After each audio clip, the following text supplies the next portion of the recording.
세상에 떠도는 기묘한 괴담들.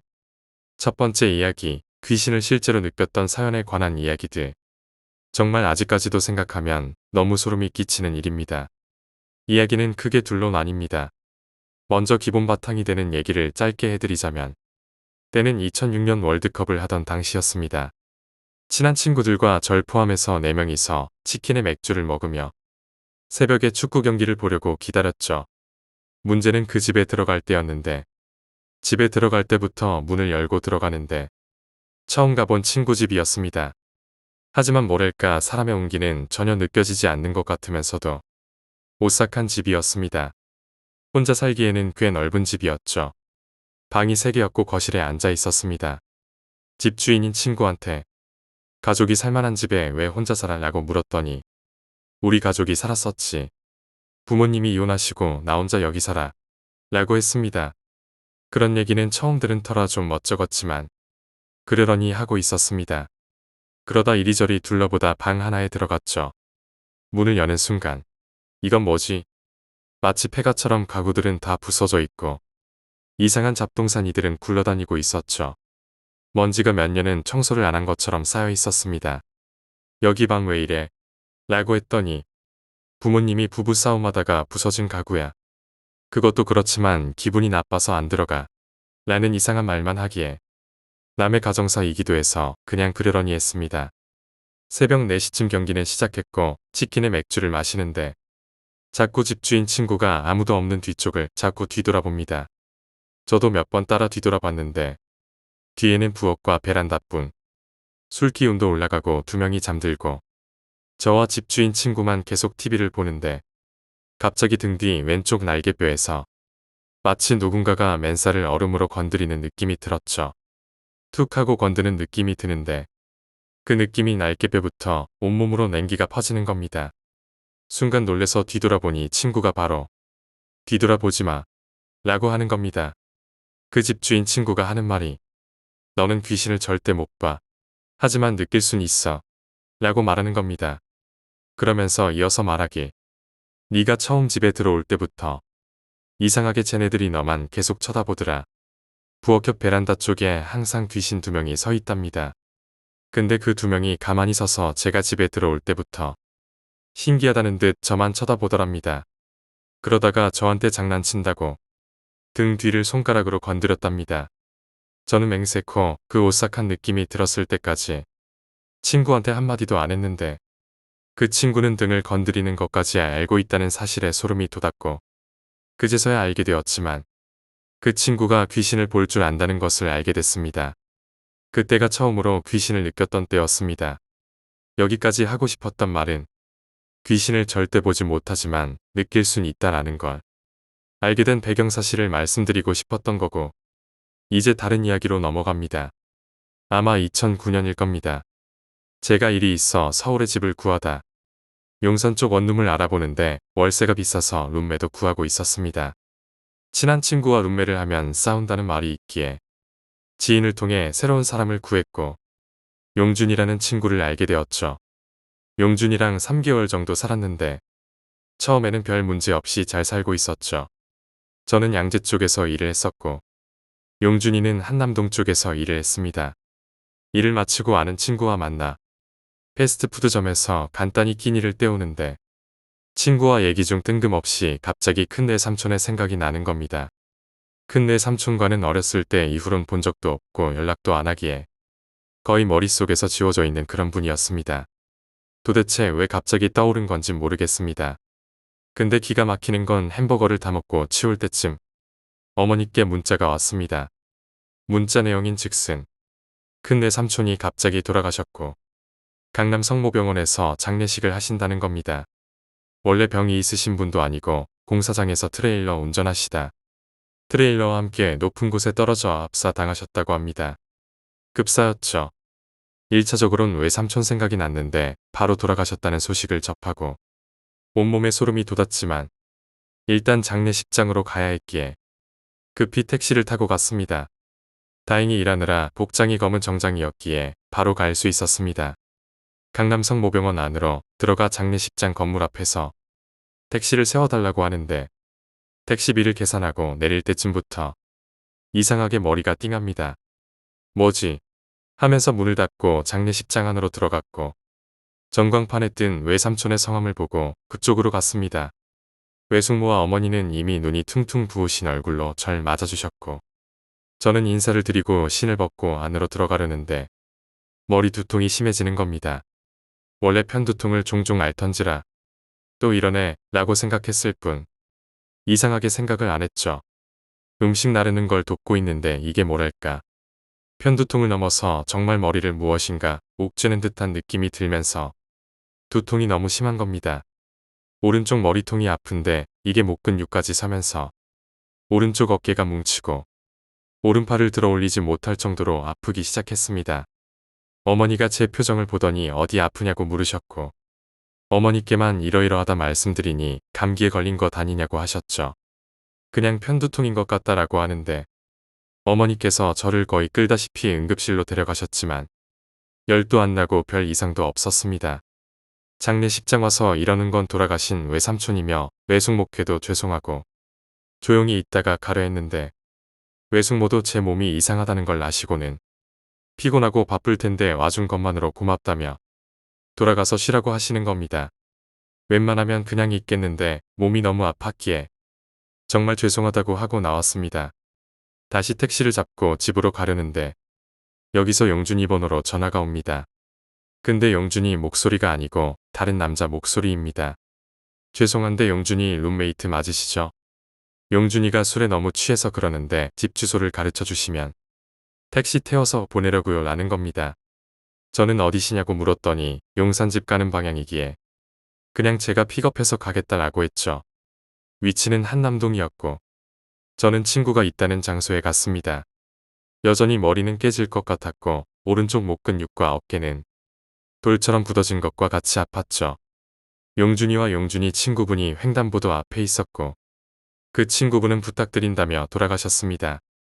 용준이는 만취한 상태였고 저는 말하기도 힘들 만큼 아팠기에 용준이 뺨을 툭툭 치기만 했습니다. 그런데 갑자기 용준이가 고개를 휙 들더니 절 쳐다보곤 살짝 놀래는 표정을 짓습니다. 그 다음에 바로 주먹 쥔 상태에서 검지와 중지만 펴서 모아 제 명치를 꾹 누르는 겁니다. 저는 술 기운에 장난치나 싶었지만 대꾸할 힘도 없었고 친구를 끌고 택시로 돌아가려 하는데 이번엔 제 팔을 뿌리치곤 저에게 가만히 있으라고 하면서 다시 그 손가락으로 제 목의 정맥 부분을 꾹 누릅니다. 저는 화가 나서 장난칠 힘 없으니깐 그만하고 가자 라고 소리쳤는데 용준이는 계속 배시시 웃으면서 누릅니다. 그런데 친구가 갑자기 얼굴이 굳더니 잠깐만 이러면서 뒤로 달려가는 겁니다. 하도 어이도 없었고 힘들어서 멍하니 쳐다보는데 용준이는 길가 옆에 편의점으로 들어갔고 용준이는 뭘 사더니 검정 봉지에 담고 편의점에서 나오면서 주섬주섬 가방에 챙겨 넣는 겁니다. 비틀거리면서 돌아오더니 택시에 탑니다. 어이가 없었지만 정말이지 너무 힘들었기에 대꾸도 안 하고 저도 택시에 탔습니다. 집에 도착했고 계산을 하고 내려서 집 앞으로 가는데 친구가 갑자기 뛰기 시작했죠. 그러더니 집 현관문에 비밀번호를 치더니 들어가서 잠궈버립니다. 열이 뻗칠 대로 뻗친 저는 소리를 지르면서 문을 차는데 대꾸를 안 합니다. 다시 힘이 빠졌고 왼손으로 오른쪽 어깨를 주무르면서 머리를 문에 기대는데 집 안에서 가방 지퍼 여는 소리가 난 다음 부스럭 소리가 납니다. 문에 귀를 대고 들어보니 뭔가를 가방에서 꺼냈고 아마 아까 편의점에서 산 것 같은 느낌이 들었습니다. 그 다음엔 뭔가 용기에 담는 소리가 들렸고 문 쪽으로 걸어오는 발걸음이 들렸습니다. 갑자기 문 잠금이 해제되면서 문이 열리는데 친구가 저에게 뭘 엄청 뿌립니다. 엄청 무서운 얼굴로 말이죠. 눈치채신 분도 있겠지만 굵은 소금이었습니다. 저는 짜증은 극도로 치달았지만 너무 황당해서 말도 안 나왔습니다. 다 뿌리고 나니 용준이는 손 씻고 들어와 라고 하는 겁니다. 저는 원래 항상 외출하고 오면 손부터 씻는 버릇이 있기에 손을 씻고 소금을 털어내고 옷을 갈아입었습니다. 친구는 거실 바닥에서 이미 정신을 잃고 잠이 든 것 같았습니다. 지금 술 취한 놈한테 뭐라고 해봤자 기억도 안 날 테고 나만 힘들 거라는 생각에 그냥 자기로 했습니다. 침대에 누웠는데 갑자기 언제 그랬냐는 듯 두통과 어깨 근육통이 씻은 듯이 사라지는 겁니다. 너무 신기했는데 누운 채로 용준이를 불렀습니다. 네 아까 편의점 앞에서 손가락으로 나 찌른 거며 소금 뿌린 거 뭐냐? 라고 했더니 친구가 하는 말이 정말 대박이었습니다. 너 오른쪽 어깨에 여자를 달고 왔더라.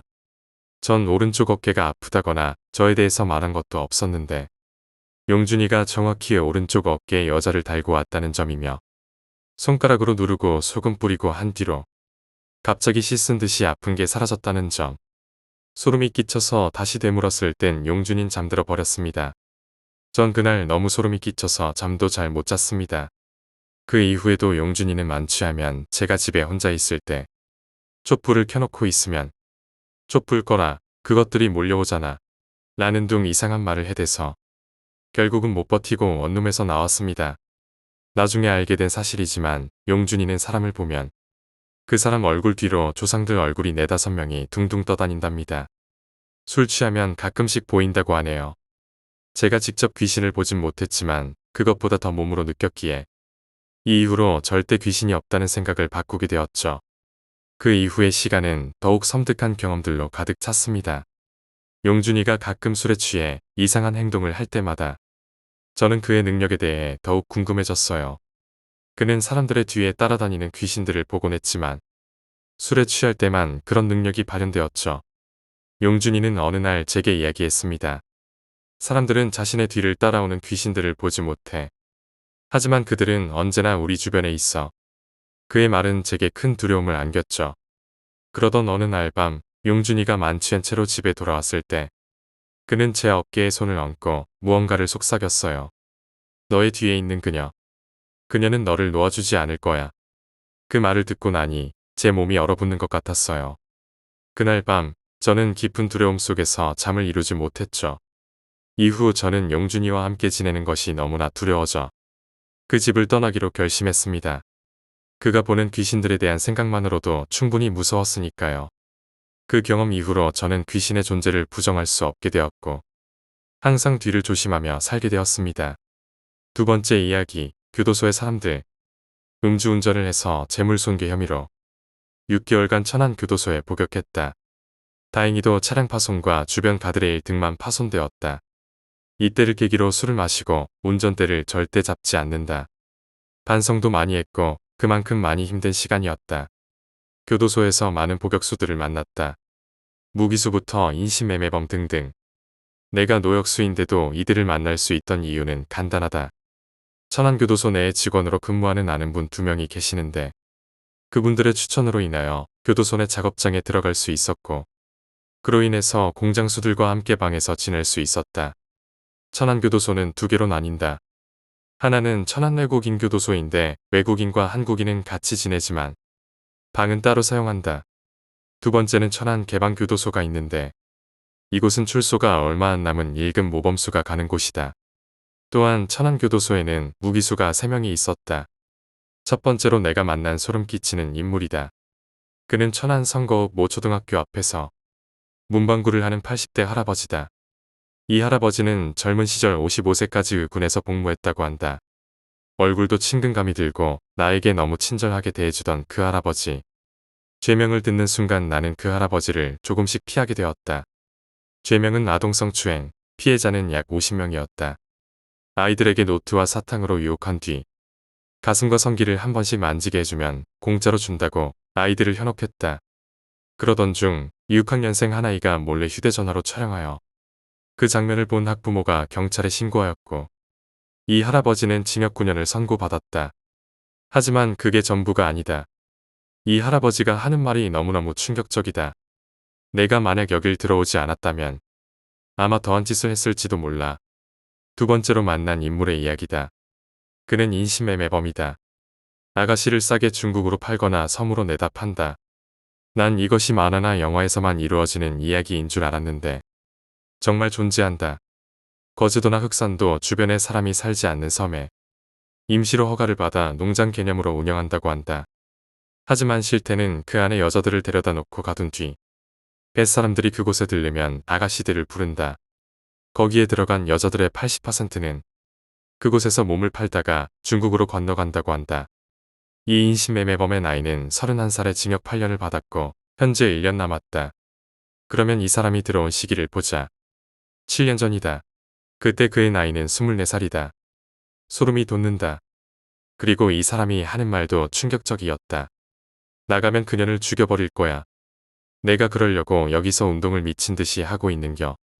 이번에는 세 번째로 만난 인물이다. 신혼부부를 무참히 찔러 살해한 강도살인범이다. 이 사람은 2010년도에 출소를 하고 아는 지인의 공장에서 일을 했다고 한다. 같은 공장에서 형동생 하며 지내던 동생이 있었는데 이 동생이 결혼한 지 얼마 되지 않은 신혼이었단다. 그 동료는 열심히 돈을 모아서 자그마한 주택으로 이사를 가고 공장 사람들을 초대해서 집들이를 했다고 한다. 집들이가 어느덧 끝나가고 사람들은 하나둘씩 집으로 향했다. 본인도 집에 가려던 찰나 그 동생이 이야기를 했단다. 형님 어차피 방이 2개인데 형님은 집에 가도 혼자니깐 나랑 형이랑 같이 자자. 와이프는 방에서 혼자 자면 되니까. 이렇게 말하곤 방에서 동생과 누워 맥주 몇 캔을 더 먹고 잠들었는데 이 미친놈이 술을 처먹고 눈깔이 돈 건지 화장실을 가려다 동생의 와이프가 자고 있는 침실로 향했다. 결국 강간을 시도하던 중 동생이 잠에서 깨어나고 격투를 벌이다 주방에 있던 칼로 동생을 찌르고 포박했단다. 그리곤 동생이 보는 앞에서 재수씨를 겁탈하고 가지고 있던 현금을 빼앗은 뒤 무참히 살해했다. 징역 20년이었다. 이 남자는 나에게 이야기를 하기까지 약 2달의 시간이 걸렸다. 사람을 잘 믿지 못하는 탓에 내가 형님하며 살갑게 대하니깐 나에게 말해주었다. 술만 아니었으면 진짜 내가 미친놈이지. 내가 미친놈이야. 그는 끝까지 피해자에게 정말 미안해라는 단어가 한마디도 나오지 않았다. 네 번째 이 사람은 개인적으로 제가 이야기를 듣고 화가 많이 나더군요. 레카를 운영하던 중 교통사고 현장 콜이 들어오고 그곳으로 향했다. 인적이 드문 곳이었고 도착하자 차 안에서 살려달라고 하는 여성 운전자가 보였다. 레카 하는 놈은 주변에 사람도 없고 구급차도 늦게 올 것 같으니 일단 사고 현장에 차량을 놔두고 이 여자만 병원에 데려다 준다라고 한 뒤 여자를 레카에 태워 출발했고 한참을 가다 병원으로 가지 않고 인근의 마을로 진입. 그리곤 차 안에서 여자를 겁탈 후에 병원으로 이송했다. 이놈은 원래 상태가 안 좋은 건지 모질라 보이긴 했다. 징역 15년을 받았다. 진짜 형들이랑 네가 봤으면 형들이어도 했다니까. 진짜 엄청나게 이뻤다니까. 이 말을 듣고 이놈 면상에 주먹을 갈겨버리고 싶었다. 5번째는 무기수이다. 이분은 정말 내가 개인적으로 만난 사람 중 가장 안타까운 분이다. 아내와 사별 후 혼자 외동딸을 키워온 그는 직업이 택시기사였다. 그날도 새벽에 일찍부터 나가서 딸의 대학 등록금을 위해서 열심히 일을 하던 중 딸에게 급하게 연락이 온다. 하지만 전화를 받자마자 끊어지는 전화. 여러 번 다시 걸어봐도 받지 않는 딸. 집으로 들어가 보니 딸은 모든 옷을 헐거벗은 채 바닥에 주저앉아 울고 있다. 아버지가 묻자 딸은 이야기한다. 밑에 집 아저씨가 나를 막. 이 아버지는 이야기를 듣자마자 밑에 집으로 향했다. 남자는 경찰에 신고하라며 뻔뻔하게 웃었다고 한다. 경찰에 신고하려고 했지만 그 남자가 하는 말이 발목을 묶었다. 이미 촬영했으니깐 네 딸 인생 조진다. 결국 신고도 못하고 이사를 가야 했고 딸의 상태는 점점 더 악화되었다. 근데 문제는 거기서 그치지 않고 그 쓰레기 같은 놈은 아저씨에게 문자를 보냈다. 딸내미 잘 지키고 싶으면 돈을 보내라는 내용이었다. 여기서 아저씨는 이성을 잃고 그 남자를 찾아갔고 돈주머니에서 식칼을 꺼내곤 남자를 무참히 살해했다. 그리고 토막하여 사체를 유기했다. 결국 아저씨는 잡혀왔고 무기징역이란 엄청난 형벌을 받게 되었다. 그리고 안타까운 사실은 아저씨가 들어오고 1년 뒤 딸이 자살했다고 한다. 내가 그냥 돈을 줬으면 딸이 행복했을까? 죽지 않았을까? 라고 자주 말하신다. 그 외에 잡다한 사기꾼과 절도범, 그리고 보이스피싱범 등 많았다. 물론 이런 사람만 존재하는 건 아니다. 다만 내가 천안교도소 모 작업장에서 근무할 당시 이러한 사람들이 존재했다. 나도 죄를 짓고 왔지만 이런 놈들을 위해 세금을 내고 밥을 먹여야 한다는 사실에 너무 화가 났다. 이 이야기를 듣는 사람들에게 한마디 해주고 싶다. 사람의 눈을 보면 그 사람의 마음을 볼 수 있다고 한다. 하지만 그건 다 개같은 상술이다. 내가 본 그들의 눈은 하나같이 맑고 착해 보였다. 하지만 그 뒷모습은 사람이 아니었다. 세 번째 이야기, 위병소의 할머니. 부대 위병소 근무서는 애들한테 들은 이야기입니다. 시간은 한밤중이었대요. 새벽 근무라 오가는 사람도 없었고 사수는 부사수를 세워놓고 대충 졸고 있었다고 합니다. 그렇게 근무를 서는데 할머니 한 분이 오시더랍니다. 가까이에서 보니까 나이 많은 할머니라. 암구 오고 뭐고 가네. 부사수가 철문 앞에 나가서 할머니한테 무슨 일로 오셨냐고 물었습니다. 할머니가 말씀하시길 자기가 근처에 사는데 젊은 사람들이 나라를 지키느냐고 고생 많다고 하나씩 먹으라고 바나나를 검정색 비닐봉투에서 꺼내 내미시더랍니다. 이런 거 근무 중에 먹으면 안 된다고 부사수가 말하니까 할머니가 그래도 먹어달라면서 사정을 하셨다고 합니다. 부사수는 그래도 안 된다고 달래고 달래다가 지쳐갔는데 할머니는 막무가내였고요. 그런데 갑자기 할머니가 이러시더랍니다. 그럼 철창 사이로 살짝 줄 테니까 이거라도 몰래 먹고서 근무를 서라고 말이죠. 먹는 거 보면 자기도 마음 편히 가겠다고 했습니다. 부사수는 알았다고. 이거 먹으면 바로 가시는 거라고 하고 바나나를 받아 들고 입에 넣었습니다. 그런데 갑자기 무언가가 뒤통수를 세게 후려 갈겨서 부사수는 휘청거리면서 앞으로 쓰러졌습니다. 깜짝 놀라 뒤를 보니 사수가 씩씩거리면서 소총 개머리판으로 다시 한번 찍어내릴 자세를 하고 있었습니다. 상병님 왜 이러시냐고 근무 중에 뭘 먹으면 안 되는 거긴 하지만 이럴 정도는 아니냐고 따지니까 사수가 그러더랍니다. 야 이 미친 새끼야. 네 방금 입에 총을 물고 뭐하는 거야? 나중에 위병소 CCTV를 돌려보니까 이러더랍니다. 아무도 없는데 부사수가 정문으로 걸어나가서 한참을 뭐라고 대화하듯 중얼중얼 거리더니 소총을 입에 물었고 그 순간 사수가 깜짝 놀라 튀어나와 부사수의 하이바 뒤통수를 개머리판으로 찍은 겁니다. 너 그때 기억나냐고 사수가 묻자 부사수는 덜덜 떨면서 할머니 이야기를 했다고 합니다. 카메라에는 아무것도 찍히지 않았지만요. 네 번째 이야기, 시체를 만났다. 이것은 예전에 근무했던 회사 사람들의 경험담입니다. 회사 일이 마무리된 뒤에 무서웠던 체험을 말하게 되었을 때 S씨가 말해준 이야기입니다. S씨는 멀리 사는 친구를 보러 가는 길이었습니다. 차로 달리고 있던 때의 일입니다. 멀리 도로의 앞쪽 가장자리에 통나무 같은 것이 보였다고 합니다. 위험하네 라고 생각하면서 보고 있는데 그것이 도로의 중심 쪽으로 비틀대며 이동하고 있었습니다. 가까이 갔을 때 S씨가 본 것은 호리호리한 여자의 팔을 끌어당기며 기어나오는 남자였습니다. 그는 S씨에게 도움을 청했습니다. 두 사람은 함께 죽으려고 했다고 합니다. 하지만 갑자기 변심하여 도움을 청하기 위해 이미 의식이 없어진 여자를 끌어당겨 도로까지 필사적으로 기어나온 모양입니다. 이 근처는 휴대전화의 전파도 터지지 않았습니다. S씨는 두 사람을 병원에 데려가 달라고 부탁하는 두 사람을 차에 옮겼습니다. 이때 여자 쪽이 이미 죽어 있다는 것을 확실히 알 수 있었다고 합니다. 하지만 그는 여자를 구해야 한다는 마음 때문인지 병원에 데려가 달라고 부탁했다고 합니다. S씨는 거리에 나가면 병원이 있을 것이라고 생각해서 필사적으로 찾아다녔습니다. 그동안 그는 병원은 아직입니까? 라고 물어보곤 했습니다. S씨는 그에게 금방 도착할 수 있어요. 라고 말하면서 계속해서 격려했다고 합니다. 드디어 병원에 도착한 S씨는 사정을 설명하고 두 사람을 들것으로 옮겨주었습니다.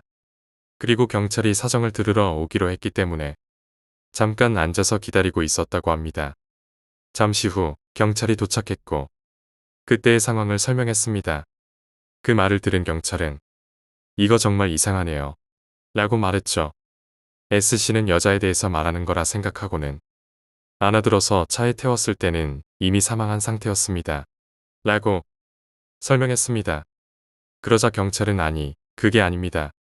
분명히 그녀는 이미 사망한 상태였다고 합니다.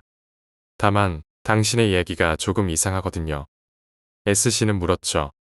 뭔가 잘못된 겁니까? 저도 필사적이었어요. 그러자 경찰이 말하기를 당신이 만났다는 시간에는 말이죠. 이미 두 사람 모두 사망했다고 합니다. 그 이야기를 듣고 S씨는 새파랗게 질렸다고 합니다. 다섯 번째 이야기, 가짜 무속인 때문에 형이 죽었다. 저는 딸과 아들을 키우면서 자영업을 하는 43살 평범한 가장입니다.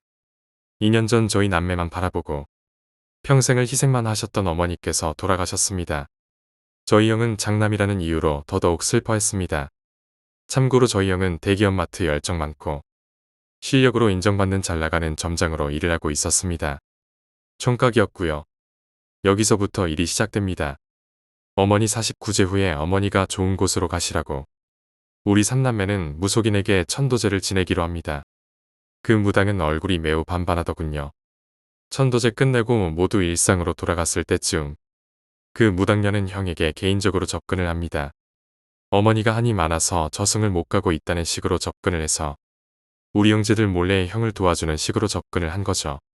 저희 형한테 제 와이프가 우리 엄마가 죽으라고 기도를 했다는 둥, 우리 가족이 불순한 의도가 있어서 어머니가 그렇게 돌아가셨다는 둥, 무당녀는 저희 형을 이런 식으로 세뇌를 시켰어요.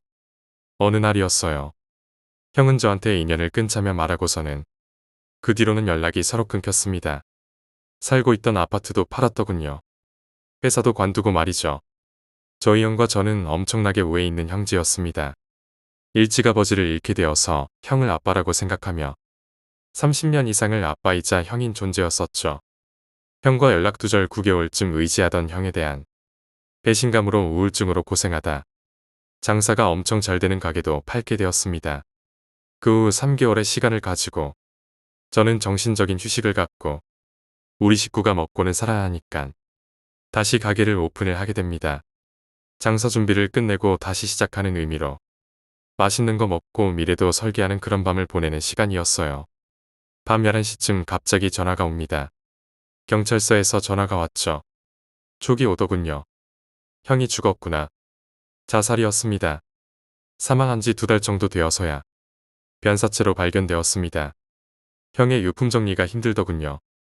지갑과 핸드폰에는 형의 썩어버린 살점들이 붙어있고 고약한 악취가 풍겼습니다. 그런데 그 핸드폰을 버리지 않았습니다. 핸드폰을 켜보니 패턴이 잠겨있더군요. 형의 억울한 한이 남아있었는지 2~3번 만에 그 패턴이 풀렸어요. 여기서 9개월간에 걸친 문자 내용을 모두 보게 되었습니다. 그리고 모든 걸 알게 되었고요. 그 무당년이 형을 공사친 거지요. 5억이 넘는 돈을 형한테 빨아버렸더라고요. 그리고 그 무당년 빚을 모두 떠안았더군요. 거기다가 형의 이름으로 벤츠까지 리스로 뽑았더라고요. 마지막 문자 내용에는 차비도 없고 돈이 없어서 밥을 못 먹는다는 내용의 문자가 있더군요. 내 아빠 같고 세상에서 제일 사랑하는 우리 형인데 진짜 바보 같은 우리 형은 이제서야 이용당하고 버림받은 사실을 알고서 형제들한테도 미안해서 연락 못하고 자살을 선택을 합니다. 사망한 형은 썩어버려서 얼굴 형체가 없더군요. 귀를 보니 내용이 맞더라고요. 무당이 절대 용서가 안 됩니다. 법으로 해도 형이 자발적으로 돈을 바친 형국이라 처벌이 미비할 것 같아서 제가 복수를 하려고 합니다. 여자로서 못 살게 하려고 합니다. 살인하면 고통을 못 받을 것 같아서 평생 고통 속에서 살다 죽게 하고 싶어서 그 여자 사는 곳을 알고 있어서 얼굴에 황산을 부어버릴까 합니다. 그리고 자수해서 죗값을 받으려고 계획하고 있습니다. 저는 어떻게 하죠? 애들도 눈에 밟히고 와이프도 밟히고 그 무당년이 잘 사는 걸 보면서는 평생 동안 정상적인 삶을 못 살 것 같아요. 저 어떻게 해야 하죠? 죽고 싶고 미쳐버리겠습니다. 숨이 막혀 죽어버릴 것 같습니다. 지금 저는 이성이 없습니다. 지금 그 무당년을 찾아가고 있습니다.